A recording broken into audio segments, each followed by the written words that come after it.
और यही एक्सपेरिमेंट उसके लिए मददगार साबित होते हैं उसकी लाइफ में बदलाव लाने के लिए। जो पैरानॉर्मल एक्टिविटी हो रही थी जिससे धीरे धीरे उसकी लाइफ एक तरह से बर्बाद सी हो रही थी। आइंस्टीन रोजन इक्वेशन जो है जिसको जैसे वार्म होल पे जो आधारित है उसके बारे में रिसर्च किया, क्वांटम फिजिक्स के कुछ और फिनोमिनन पढ़ा, कुछ एक दो चीज़ें और है जो आपको किसी, मुझे लगता नहीं इतनी आसानी से किसी और साइंस फिक्शन में मिलेंगे। वो भी हैं, वो अभी मैं नहीं बता रहा हूँ, वो भी चीज़ें हैं उनमें। तो ये सब चीज़ों के बारे में फिजिक्स थोड़ी पढ़नी पड़ी। तो इस किताब में सिर्फ साइंस ही नहीं है, तंत्र मंत्र भी है, पूजा पाठ भी है, कैसे इन सब चीज़ों का महत्व है इंसान की लाइफ में। तो नीता अवस्थी के साथ क्या क्या होता है, वो उससे कैसे जूझती है इन सब चीज़ों की मदद से, तो उसी बारे में है ये किताब। तो इसके पीछे मतलब कारण था, काफ़ी साल पहले किसी ने मुझसे कहा था कि शुभानंद जी आप आईआईटी वगैरह से पढ़ के आए हैं, आप ये थ्रिलर लिखते हैं, हाँ। आप ऐसा साइंटिफिक क्यों नहीं कुछ लिखते। पहला मौका था जब एक महिला किरदार को, मुख्य किरदार, तो मुझे हर वक्त जब भी कोई घटना होती थी मुझे सोचना पड़ता था कि एक महिला इस बारे में कैसे सोचेगी, उसका क्या रिएक्शन होगा। जी नमस्कार। आज हमारे साथ हैं सूरज पॉकेट बुक्स और बुक केमिस्ट के फाउंडर और राइटर श्री शुभानंद जी। अवसर है उनकी नई किताब के प्रकाशित होने का, अकाल मृत्यु, जो इनकी नई किताब आई है। आज हम इस पर चर्चा करेंगे। तो शुभानंद जी, सबसे पहले तो आप ये बताइए, अकाल मृत्यु ये किस तरह की किताब है? जी, ये एक पैरानॉर्मल हॉरर साइंस फिक्शन है जी। और दरअसल ये किताब कहानी है नीता अवस्थी नाम की एक युवती की, उसकी लाइफ की जर्नी के ऊपर है। और कैसे बचपन में उसके साथ पैरानॉर्मल एक्टिविटी होती थी और जिसको वो पूजा पाठ करके अपनी माँ की हेल्प से कंट्रोल में करती है धीरे धीरे। फिर भी उसकी लाइफ में एक के बाद एक ट्रेजिडी होती चली जाती है। अच्छा। लेकिन उन सब के बावजूद वो पढ़ने में बहुत होशियार थी, तो वो एक क्वांटम फिजिसिस्ट बन जाती है और उसको बहुत से अद्भुत एक्सपेरिमेंट करने को मिलते हैं और यही एक्सपेरिमेंट उसके लिए मददगार साबित होते हैं उसकी लाइफ में बदलाव लाने के लिए। जो पैरानॉर्मल एक्टिविटी हो रही थी जिससे धीरे धीरे उसकी लाइफ एक तरह से बर्बाद सी हो रही थी, उसमें उसको मदद मिलती है। तो इस किताब में सिर्फ साइंस ही नहीं है, तंत्र मंत्र भी है, पूजा पाठ भी है, कैसे इन सब चीज़ों का महत्व है इंसान की लाइफ में। तो नीता अवस्थी के साथ क्या क्या होता है, वो उससे कैसे जूझती है इन सब चीज़ों की मदद से, तो उसी बारे में है ये किताब। तो किताब का जॉनरा क्या होगा? तो ये किताब तो बेसिकली पैरानॉर्मल साइंस फिक्शन कह सकते हैं, हॉरर भी है थोड़े बहुत, लेकिन हाँ ऐसा नहीं कि इसको पढ़ के डराने की कोशिश नहीं की है मैंने। तो मुख्यतः इसमें थोड़े हॉरर एलिमेंट्स मिलेंगे आपको, तो पर हम अगर इसे सुपर नेचुरल थ्रिलर कहें तो फिर कोई अतिशक्ति नहीं होगी। जी जी बिल्कुल, वो भी आप कह सकते हैं। जी जी। तो जहाँ तक मुझे पता है, जहाँ तक मैं आपको जानता हूँ, तो आप शुरुआत से ही क्राइम थ्रिलर और स्पाई ड्रामास वगैरह लिखते आ रहे हैं, स्पाई थ्रिलर्स, एक्शन, ये सब लिखते हुए आ रहे हैं। तो अचानक से सुपर नेचुरल थ्रिलर की तरफ कहाँ आ गया? जी जी। तो इसके पीछे मतलब कारण था, काफ़ी साल पहले किसी ने मुझसे कहा था कि शुभानंद जी आप आईआईटी वगैरह से पढ़ के आए हैं, आप ये थ्रिलर लिखते हैं, हाँ। आप ऐसा साइंटिफिक क्यों नहीं कुछ लिखते। तो उस वक्त तो मैंने सीरियसली नहीं लिया, मुझे थ्रिलर लिखना ही पसंद था। मैंने कहा मुझे ये पसंद है, मैं ये लिखता हूँ, जरूरी थोड़ी ना मैंने ये पढ़ा है वो पढ़ा है तो मैं वही उसी बारे में लिखूँगा। जी। पर कहीं तो मतलब बैक ऑफ द माइंड कहते हैं, दिमाग में कहीं बात बैठी थी शायद।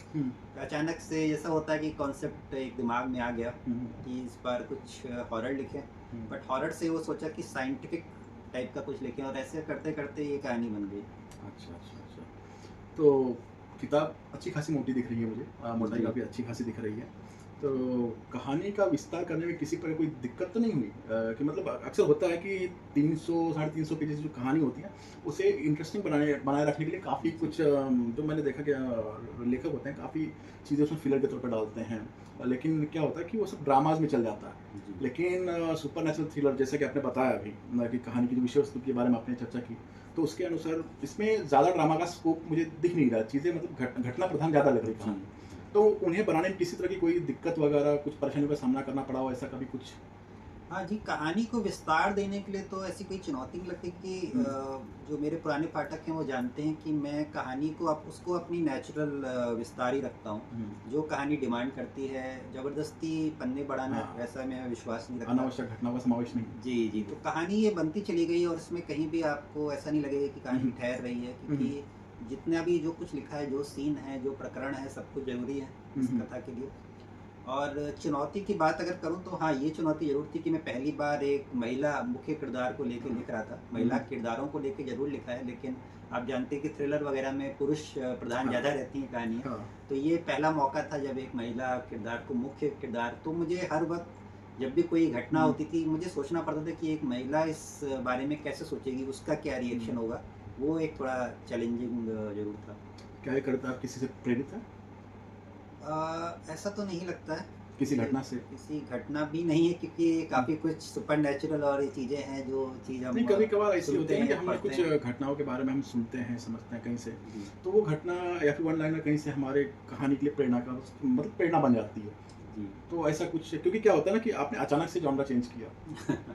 तो जी, उसमें कहीं न कहीं सवाल आता है कि मतलब थ्रिलर लिखते हुए अचानक से अगर लेखक जो है सुपरनैचुरल तरफ मुड़ रहा है, जी, तो जी। कुछ ना कुछ कारण रहा होगा। लेकिन आपने उसका जवाब दे दिया था।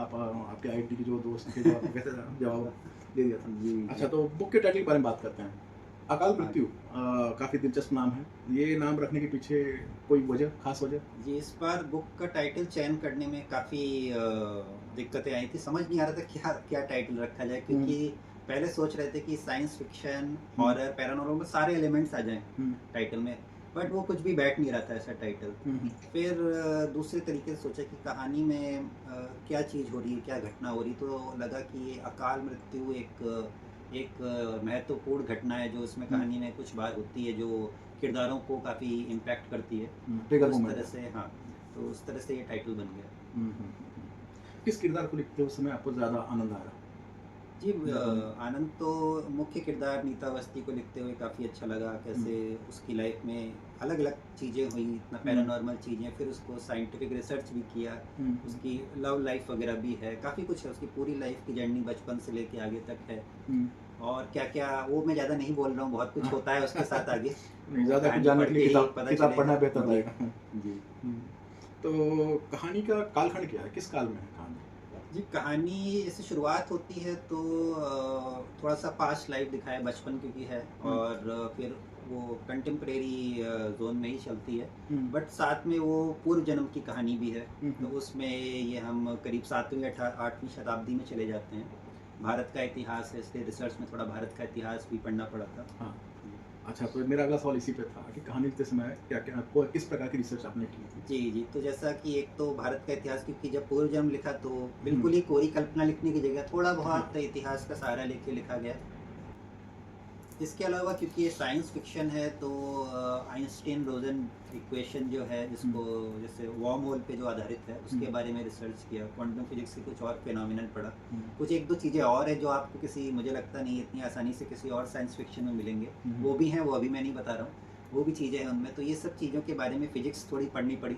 हुँ, और उसके अलावा तो बैक हिस्ट्री क्रिएट करने के लिए हुँ, जगहों के बारे में हुँ। थोड़ा वो भी लिखा है। अच्छा, एक सवाल और कि ये किताब किसे पढ़नी चाहिए? तो मैं तो कहूँगा कि ये हर किसी को हर पढ़नी पाठक को चाहिए, पढ़नी क्योंकि चाहिए। क्योंकि हाँ, किताब जो थ्रिलर नहीं भी पसंद करते हैं, क्योंकि किताब में सस्पेंस एलिमेंट तो है हाँ। कि ये क्यों हो रहा है घटनाएँ, ये क्या हो रहा है, ये हुँ, हमेशा क्यूरियोसिटी बनी रहती है। हुँ। और उसके अलावा जो पैरानॉर्मल, हॉरर या साइंस फिक्शन पसंद करते हैं, तो उन्हें तो मुझे विश्वास से ज़रूर पसंद आएगी। और कहानी में सीन कैसे हैं? मतलब एक्शन, थ्रिल, इमोशन वगैरह इन्हें कैसे डिस्क्राइब किया हुआ है? कहानी में सुपरनैचुरल एलिमेंट्स है, तो कुछ उस तरह की घटनाएँ हैं, कुछ अजीब-सा घटित हो रहा है, ना हुँ, कोई पज़ल्स हो गया या मतलब कोई। हमेशा टेंशन बनी रहती है। हाँ, एक टेंशन बनी रहती है, और साथ में क्योंकि इसमें काफ़ी मैंने बताया ना पूजा-पाठ भी है, हुँ, तो उसमें वो भी धार्मिक है। एंगल है। हाँ, धार्मिक एंगल भी है हुँ, कि उस किरदार हमेशा सोचता है कि मेरे साथ ऐसा क्यों हो रहा है? हुँ, हुँ, हुँ। मेरे कौन से कर्म हैं? तो इस तरह वो पूजा-पाठ वाली बातें अध्यात्म। थोड़ा-सा, हाँ, थोड़ा-सा फिलॉसफिकल एंगल वो सब भी है। हुँ, हुँ, हुँ। बढ़िया। तो अब हम आते हैं लेखकों से किए जाने वाले अक्सर किए जाने वाले सवाल के ऊपर में। तो भविष्य में कौन-सी किताब आने वाली है? तो भविष्य में अभी सोचा तो नहीं है, अभी इसे लिखने में ही काफ़ी मेहनत लगी, तो दिमाग पूरी तरह से ऑक्यूपाइड था। हुँ, पर अभी काफ़ी समय से थ्रिलर नहीं लिखा है, हुँ, तो हुँ, थ्रिलर या फिर हो सकता है कोई एक हॉरर भी लिख सकता हूँ। हुँ, बढ़िया, बढ़िया। सुपरनैचुरल के बाद में हॉरर, जी, ये बढ़िया है। और इसी के साथ में सवाल-जवाब का जो हम सिलसिला जो है समाप्त करते हैं। और ये सेशन काफ़ी बढ़िया रहा, काफ़ी कुछ जानने समझने को मिला। जैसे आपकी किताब का टाइटल था, कवर के बारे में चर्चा करनी रहेगी, काफ़ी आकर्षक बना हुआ था। तो कवर जो है काफ़ी दिलचस्पी जगाता है, तो इसी प्रकार का आपका जो जी। सेशन था वो भी दिलचस्प रहा। तो शुभानंद जी की किताब अकाल मृत्यु को अपना प्रेम दीजिए, जैसे आपने अब तक उन्हें उनकी किताबों को प्रेम दिया है, उसी प्रकार इसी के साथ में हम अपना जो बातचीत का जो सेशन है ख़त्म करते हैं, समाप्त करते हैं। धन्यवाद। धन्यवाद।